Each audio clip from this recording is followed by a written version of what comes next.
नमस्कार दोस्तों, स्वागत है आपका हमारे चैनल पर। आज हम बात करने वाले हैं एक बहुत ही अहम रिपोर्ट के बारे में जो भारत में क्रेडिट कार्ड इंडस्ट्री से जुड़ी है। पीडब्ल्यूसी की हाल ही में जारी की गई रिपोर्ट के अनुसार भारत में क्रेडिट कार्ड्स की संख्या 2028 तक 20 करोड़ तक पहुंच सकती है। दोस्तों, यह आंकड़ा बहुत ही चौंकाने वाला है क्योंकि पिछले कुछ सालों में क्रेडिट कार्ड्स की संख्या में सालाना 15% की दर से बढ़ोतरी हो रही है। और अगर हम सिर्फ पिछले 5 सालों की बात करें तो क्रेडिट कार्ड्स की संख्या दोगुनी हो चुकी है।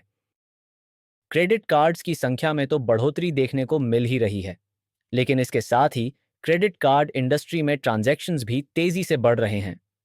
ट्रांजैक्शन वॉल्यूम में करीब 22% की बढ़ोतरी देखने को मिली है।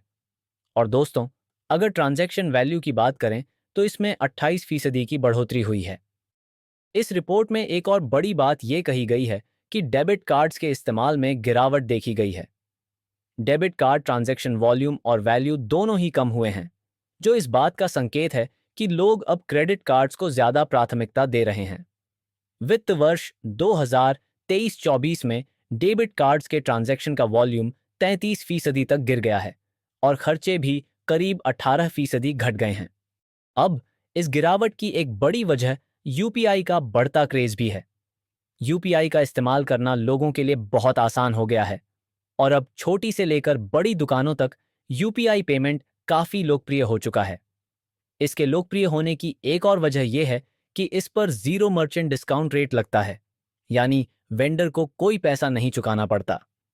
अब दोस्तों, 1 सितंबर को कुछ महत्वपूर्ण वित्तीय बदलाव हुए हैं जो सीधे आपकी जेब पर असर डाल सकते हैं।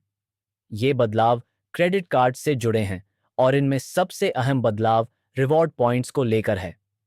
1 सितंबर से रुपे क्रेडिट कार्ड ग्राहकों के लिए रिवॉर्ड पॉइंट सिस्टम में सुधार किया जाएगा।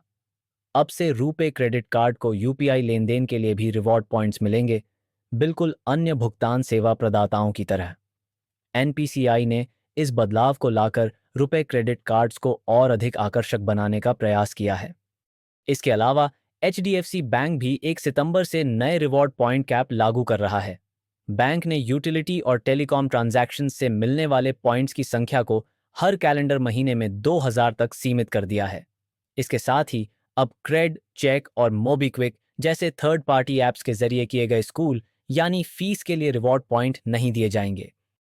हालांकि अगर आप शैक्षणिक संस्थानों को उनकी वेबसाइट या पॉइंट ऑफ सेल डिवाइस के जरिए भुगतान करते हैं तो रिवॉर्ड पॉइंट्स मिलते रहेंगे। ये बदलाव सभी एचडीएफसी क्रेडिट कार्ड्स पर लागू होंगे, जिनमें स्विगी और टाटा न्यू जैसे को ब्रांडेड और प्रीमियम कार्ड्स भी शामिल हैं। आईडीएफसी फर्स्ट बैंक के क्रेडिट कार्ड पेमेंट की शर्तें भी बदलने वाली हैं।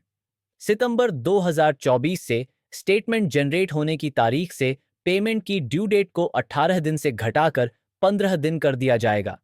इसका मतलब है कि आपके पास अपने बिलों का निपटान करने के लिए 3 दिन कम होंगे।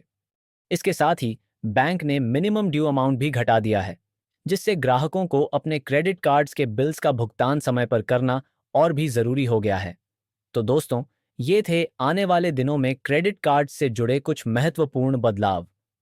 अगर आपको ये वीडियो जानकारीपूर्ण लगी हो तो इसे लाइक करें, चैनल को सब्सक्राइब करें और बेल आइकन को दबाना न भूलें ताकि हमारी अगली वीडियो की नोटिफिकेशन आप तक सबसे पहले पहुंचे। धन्यवाद।